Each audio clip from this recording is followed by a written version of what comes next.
Hi, this is Swan with Swan Amity Studios, and we are taking a look today at elongated flying geese.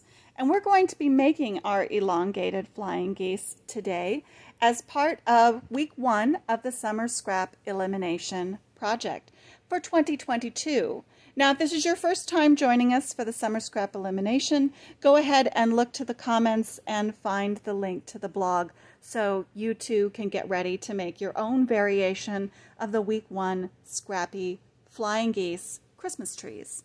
And this time around, because I really love to work with the Ideal Seam Guide, as you see here in my machine, I'm using the Ideal Seam Gauge and the Ideal Seam Guide.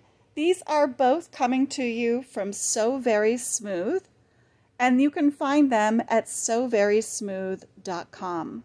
Now, this is a creation of Luann Tippett's. I think she's amazing, and I really love how this turned me into a confident piecer.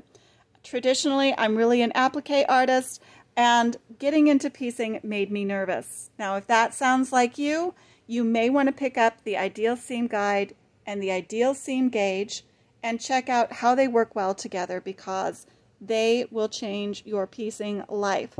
They have made me so happy. Because in traditional methods, we would be making our flying geese by drawing a line, stitching on the line, and then trimming away the excess. Let's take a look at how this time around we're just a little bit different than that, so that we can make use of our gauge and our guide. Now, I've already set up the guide in the machine, and if you haven't seen me do that in the past, take a look at my video on my YouTube that shows you how to do that. To get this angle, this downward angle of the goose, we want to start with our piece, line it up like so on our background rectangle. And if you feel the need to draw a line, some people do, and that's okay. I would scoot my piece down just a little bit first, in order to be able to see where the connection is going to be made at the top.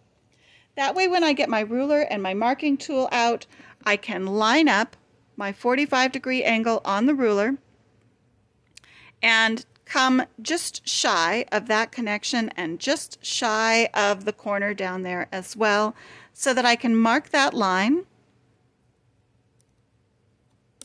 And I know that that's where it belongs when I scoot it back over and into its position.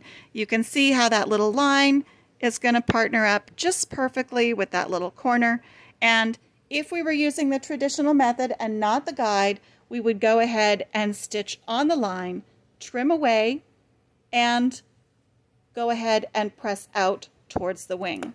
Now, since I'm not using that method and I am using the guide, I'm going to position my ruler, once again with my 45-degree angle, and I want to position the ruler so that my 1/4 inch marking lands on the corner here and lands where that corner belongs at the top. So you can see why you still might like drawing that line, but we're going to do the next side without drawing the line, so you can see both.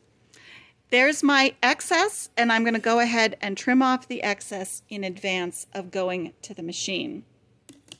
Now, because I'm chain piecing in the machine, whenever we're working with those elongated geese, you might see that I've got this extra bit here, and it helps me to feed in the extra pieces, the trim away that I just did there, so that it's nice and clear as I'm coming into the machine to put my next piece in. So here's the one we just trimmed away. Of course, you can pin those if that makes you more comfortable. And we're just going to send that through the machine. And I'm going to chase it with one of the cutaway pieces there. Now let's just go ahead and bring that guy back so that we can see how we would finish this goose off. So you can see as I'm going to press out, and I'm going to press out here off camera for just a moment.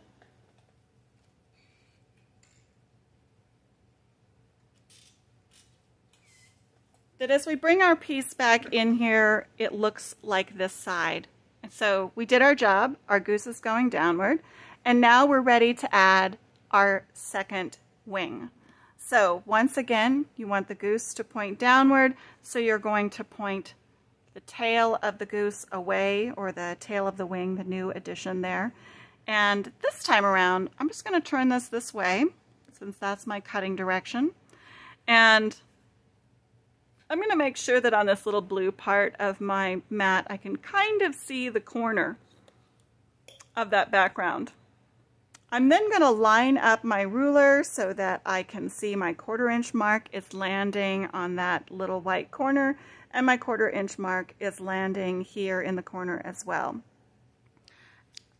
Then I'm just going to go ahead and cut off that little excess in advance of stitching.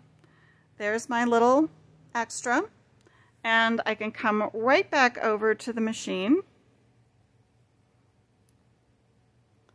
and stitch that little second side on.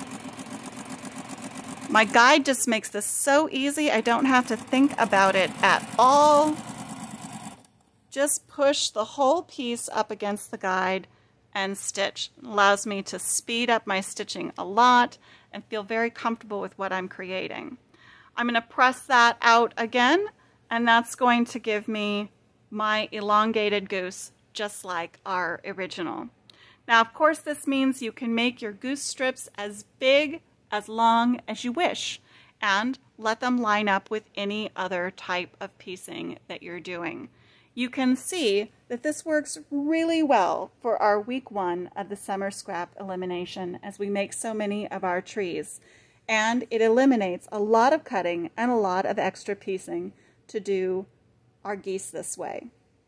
So if you haven't picked up an ideal seam gauge and an ideal seam guide just yet, this might make you a devotee. Go check them out at soverysmooth.com and learn how to make your own flying geese right there with your guide on the machine. Thank you for joining us for the Summer Scrap Elimination 2022.